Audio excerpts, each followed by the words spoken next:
세 번째 또 뭘 기억해야 되냐? 마귀는 반복적으로 우리를 고소한다. 한 번 하고 끝나는 게 아니에요. 반복적으로. 자, 하나님의 자녀들에 대해서 우리가 구원받은 이후에도 죄를 짓잖아요. 성령님이 무슨 일을 하냐? 우리가 죄를 지으면 성령님이 우리 마음속에서 그 죄를 확증해 주세요. 가서 고백해야 된다. 기도하고 하나님께 용서를 빌어야 된다. 이렇게 하면 마음이 견딜 수가 없으니까 어떻게 해요? 하나님께 와서 고백을 하잖아요. 골방에 들어가서 기도하지, 하나님 잘못했습니다. 그리고 어떻게 돼요? 용서를 이제 받게 된단 말이에요.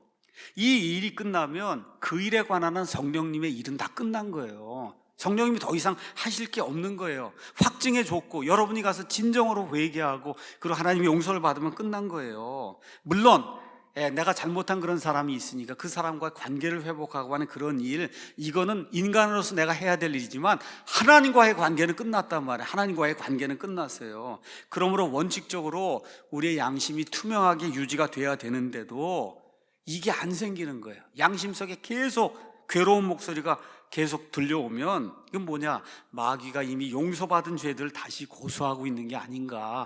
이거를 저와 여러분이 계속해서 살펴봐야 된다. 저와 여러분 연약해요. 특별히 연약한 사람들이 여기에 많이 걸려 넘어져서 여자분들 또 남자들 가운데도 심성이 이렇게 부드럽고 이런 분들이 여기에 이제 잘 걸려 넘어져요. 우리의 감정을 통해서 이미 용서받은 죄인데도 불구하고 용서받지 못했다 그러고 여기 마귀처럼 옆에 서서 넌 아직 더러운 존재라 그러고 계속해서 우리를 고소하기 때문에 한두 번이 아니라 반복해서 고소하기 때문에 그래서 저와 여러분이 걸려 넘어질 그런 가능성이 커요. 그래서 우리가 분명하게 하나님 앞에 죄를 내어놓고 하나님 앞에 진심으로 회개를 했는데도 그 죄가 다시 살아나고 다시 살아나고 다시 살아나면 마귀의 속삭임일 가능성이 크다. 이걸 염두에 둬야 된다는 겁니다. 마귀의 속삭임일 가능성이 크다. 물론 진심으로 회개한 그런 경우를 지금 이야기하는 거예요. 그래서 우리 다 같이 한번 요한일서 1장 9절을 보겠습니다. 그래서 하나님의 말씀을 외우는 게 중요한 것 같아요. 이번에 성경 암송 앱을 한 2달, 3달 했는데 지금 못 만들어 갖고 고민하고 있었는데 어느 한 회사에서 이제 만들어주겠다고, 그것도 무료로 만들어주겠다고 좋은 일이 생겨서 올해 안에 이제 성경 암송 앱이 나오면 이 성경 암송 앱에 요한일서 1장 9절이 이제 들어갈 겁니다. 요한일서 1장 9절을 다 같이 한번 읽어보겠습니다. 만일 우리가 우리 죄들을 자백하면 그분께서는 신실하시고 의로우사 우리 죄들을 용서하시며 모든 불의에서 우리를 깨끗하게 하시느니라. 자, 어떤 여인이 와서 루저 목사님에게 고백하는 거예요. 목사님, 제 양심을 제가 어떻게 할 수가 없습니다. 이분이 뭐라고 얘기하냐? 쇠수세미로 그냥 북북 닦아도 양심이 깨끗하게 되지 않습니다. 초강력 세정제로 이 양심을 좀 지워보려고 노력해도 양심이 지워지지 않아요. 이 죄책감이 지워지지 않습니다. 이 강렬한 후회가 생기고 하나님에게서 내가 분리됐다는 이런 생각이 자꾸 들고 이런 일이 생기는데 어떻게 해야 됩니까? 루처 목사님이 얘기하는 거예요. 이에 대한 만능 약은 없습니다. 여기 요한일서 1장 9절 말씀이 내게 적용이 된다고 하는 사실을 기억을 해야 된다. 우리가 우리 죄들을 하나님께 정말 자백하면 그분께서는 신실하시고 믿을만 하시고 의로우셔서 우리 죄들을 용서하실 뿐만 아니라 모든 불의에서 우리를 깨끗하게 양심을 깨끗하게 해주신다는 거예요. 투명하게 해주신다는 겁니다. 죄들과 불법들 용서하실 뿐만 아니라 저와 여러분이 쇠수세미로 긁고도 닦아낼 수 없는 그와 같은 그 죄책감, 그거를 하나님이 해주신다는 거예요. 이걸 그대로 믿어야 된다. 있는 그대로 믿고 하나님의 말씀대로 나가야 된다. 다시 한번, 우리가 우리 죄들을 자백하면 그분께서는 신실하시고 의로우사 우리 죄들을 용서하시며 모든 불의에서 우리를 깨끗하게 하신다. 죄와 불법들을 용서해 주시고 저와 여러분의 이와 같은 죄책감, 우리 힘으로 떨쳐낼 수 없는 이와 같은 죄책감, 이 양심을 깨끗하게 해주신다. 이렇게 성경이 우리에게 이야기하고 있는 거예요. 어떤 여인이 어려서부터 비윤리적인 그런 일을 했어요. 그래서 그 일 때문에 하나님 앞에 회개하고 많은 고통을 지금 받고 있는데, 그래서 이 여인이 또 온 거예요. 루처 목사님에게. 제가 어떻게 해야 됩니까? 물었어요. 하나님께 고백하고 죄들의 용서를 받지 않았습니까? 자매님 그렇게 물었어요. 그랬더니 이분이 뭐라고 얘기했냐면, 목사님 수천 번이나 고백을 했습니다. 수천 번이나. 우리가 기억해야 될 게 있어요. 같은 죄를 수천 번 고백한다고 저와 여러분의 양심이 깨끗하게 되지 않는다는 겁니다. 이걸 꼭 기억을 해야 된다. 여러분에게 목사로서 인생을 좀 그래도 산 사람으로 여러분에게 말씀드릴게요. 같은 죄를 수천 번, 수만 번 고백한다고 해서 양심이 깨끗하게 되는 게 아니에요. 이렇게 죄를 수천 번, 수만 번 고백한다는 이야기가 뭐예요? 하나님의 용서가 확신이 안 됐다는 얘기잖아요. 맞습니까? 하나님의 용서가 확신이 안 됐다는 거예요. 그래서 우리 마음속에 동일한 죄책감이 자꾸 들어오면 그럼 어떻게 돼요?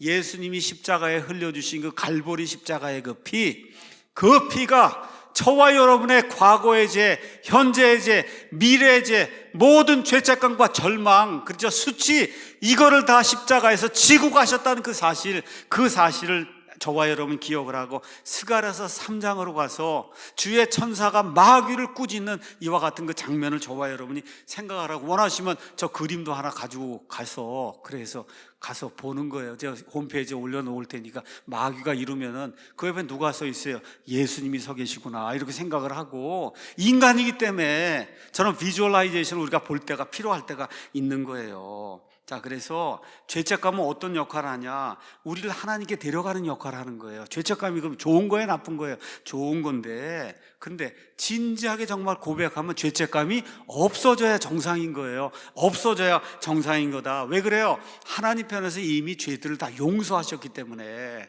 스펄전이 놀라운 이야기를 했어요.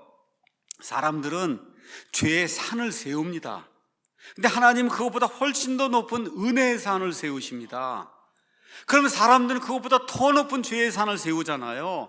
하나님 그것보다 더 많은 10배나 더 높은 은혜의 산을 세워주신다는 거예요. 이런 식으로 일이 진행이 되면 궁극적으로 하나님이 어떻게 하시냐? 자신이 세우는 그 은혜의 산의 뿌리, 이 밑바닥부터 이걸 뒤집어 갖고 저와 여러분의 죄를 다 덮어주신다는 거예요. 이건 뭐하고 똑같으냐? 개미 새끼 한 마리를 알프스 산으로 다 뒤집어 엎는 거하고 똑같다. 하나님의 은혜가 이렇게 크다고 하는 거를 저와 여러분이 기억을 해야 된다는 거예요. 우리의 죄가 아무리 커도 하나님의 은혜가 그걸 덮고도 남을 정도로 크다고 하는 그런 사실을 잊지 말아야 된다. 그래서 마귀에게 대항하는 방법은 계시록 12장이 이렇게 기록이 되어 있습니다. 우리가 한번 가서 보겠습니다. 요한계시록 12장 10절에서 11절 가서 보니, 또 내가 듣니 하늘에서 큰 음성이 이르되 이제 구원과 힘과 우리 하나님의 왕국과 그분의 그리스도의 권능이 왔도다. 이는 우리 형제들을 고소하는 자, 마귀죠.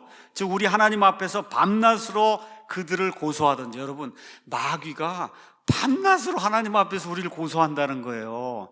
이런 자가 드디어 7년 환란기 끝부분에 가면은 천사장 미가엘하고 싸움을 하다가 하늘에서 완전히 쫓겨 내려옵니다. 자, 그런데 그 환란기 성도들이 이 마귀와 싸워서 이기는데 어떻게 이기느냐? 11절, 그들이 어린 양의 피와 자기들의 증언의 말로 그를 이겼다는 거예요. 여러분, 여기에 핵심이 있는 거예요. 마귀를 이길 수 있는 건 어린 양의 피와 그들이 전하는 복음의 말씀, 즉 하나님의 말씀, 이 두 가지를 가지고 사탄 마귀를 대적해서 7년 환란기를 이기는 환란기 성도들이 있다고 지금 성경이 우리에게 이야기해주고 있는 겁니다. 그래서 마귀가 와서 야비한 목소리로 저와 여러분 속에서 속삭이면 우리가 어떻게 해야 돼요? 스가랴서 3장 2절에 있는 것처럼, 사탄아, 주께서 너를 책망하시기 원하노라, 이렇게 저와 여러분이 하나님의 말씀으로 대적을 하는 거예요. 하나님의 말씀으로 어린 양의 피와 그 다음에 자기들이 말한 그 증언으로 마귀를 이겼다고 하니까, 사탄아, 주께서 너를 책망하시기 원하노라, 이렇게 저와 여러분이 마귀를 책망을 해야 되는 겁니다.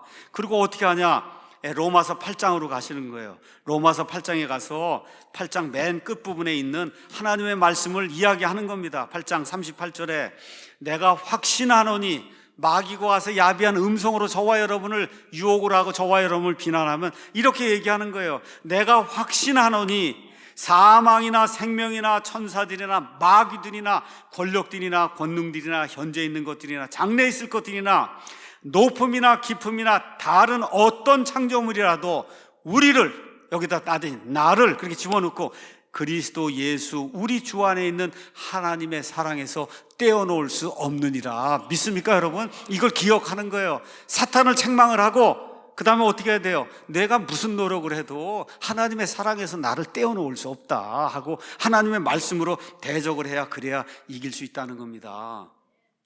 여러분, 이제 며칠 전에 눈이 왔는데 이제 눈이 많이 올 겁니다, 올해. 자, 이제 눈이 오면 한번 밖에 나가서 길을 한번 보세요. 이렇게 아스팔트 이런 거 처음에 이렇게 만들면 길이 평평해요. 근데 많이 사람들이 다니면 길이 이렇게 파이잖아요. 그렇죠? 이렇게 파이면서 구덩이가 이렇게 생기잖아요. 근데 눈이 오면 다 어떻게 돼요? 새 길이나 구덩이가 파인 길이나 다 하얗게 다 덮이는 거예요. 하나님이 그 일을 하시는 거다. 우리 처음에 태어날 때, 그렇죠, 아기로 태어날 때 어느 면에서 죄가 없는 그런 상태, 물론 죄성을 가지고 있지만 인간이 얘기하는 그런 죄는 없이 지금 태어났단 말이야. 그렇죠. 계속해서 이 길을 다니다 보니까 구덩이가 파여요. 죄의 구덩이가 이렇게 파인단 말이에요.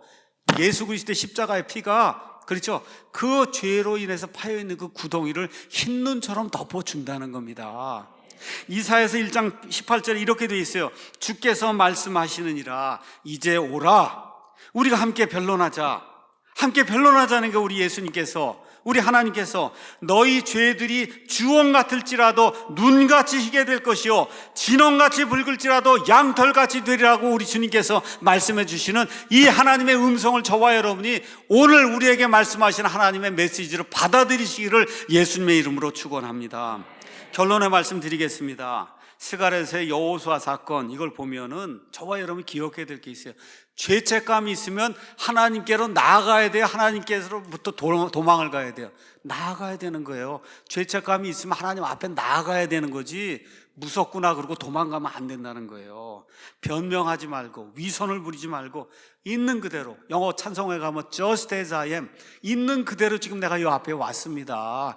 더럽습니다. 누추합니다. 죄덩어리입니다. 불쌍히 여겨주십시오 하고 하나님 앞에 눈물을 흘리며 하나님 앞에 간구하면 하나님이 내 아들 예수 그리스도의 십자가의 피가 이 모든 죄를 이미 다 담당하고 다 제거했다고 우리 하나님께서 약속의 말씀을 주세요. 저와 여러분이 왜 죄책감을 갖냐? 하나님이 사랑하시기 때문에 죄책감을 주시는 거예요. 그러니까 어떻게 해야 돼요? 도망가면 안 되고 하나님께로 나아가야 되는 겁니다. 죄책감이 생기면 도망가면 안 되고 하나님께로 더 가까이 나아가야 되는 거예요. 자, 그래서 다시 말씀드려요. 우리가 사탄을 공격할 때 쓰는 무기는 우리의 죄들이 완전히 용서되었다는 하나님의 확신. 그래서 마귀가 자꾸 와서 속삭이면 어떻게 해야 돼요? 스가랴서 3장 2절에 있는 것처럼 사탄아, 주께서 너를 책망하시기 원하노라. 이 말씀과 함께 마지막으로 골로새서 2장 가서 한번 읽어보겠습니다. 골로새서 2장 13절에서 15절 말씀 한번 보도록 하겠습니다. 또 너희 죄들과 너희 육체의 무할례 가운데서 죽었던 너희를 하나님께서 그분과 함께 살리시고 우리를 살리시고 너희의 모든 범법들을 용서하셨으며, 하나님이 용서하셨으며 우리를 대적하고 우리를 반대하던 것, 즉 손으로 규례들을 기록한 거 뭐예요? 율법. 이 율법이 우리를 찌르는 거거든요. 뭐 했다 그러고 율법이 와서 저와 여러분을 찌른단 말이에요. 이걸 하나님이 지우시고 그것을 길에서 치우사 그분의 십자가에 갖다 못을 박았어요. 정죄하지 못하도록. 그래서 그리스도 예수님 안에 있는 자들은 결코 정죄함이 없다. 지금 성경이 우리에게 이야기하고 있는 거예요. 2장 15절 끝에 가니까 권력들과 권능들, 이건 천사의 등급으로 특별히 타락한 그런 천사들 이야기하는데, 권력들과 권능들을 하나님이 예수 그리스도께서 십자가에서 망하게 하사 십자가 안에서 그들을 이기시고 공개적으로 그들을 구경거리로, 여기 지금 하나님 앞에 나타나서 막 이러고 저러고 하는데 주의 천사가 딱 나타나니까 공개적인 부끄러움을 당하도록 하나님이 이렇게 만들어 주셨다는 거예요. 그래서 로마서 8장에 나오는 그 뒷부분의 그 2절 말씀과 골로새서 2장 13절에서 15절 말씀과 그 말로 대적하기 전에 사탄아, 주께서 너를 책망하시기 원하노라 하는 스가랴서 3장 2절에 나와 있는 말씀을 가지고, 그리고 마귀를 대적해서 이기고 죄와 죄책감과 절망감과 이 어려운 그 고통을 이겨내고 행복한 삶을 사는 저와 여러분이 되기를 예수님의 이름으로 축원합니다.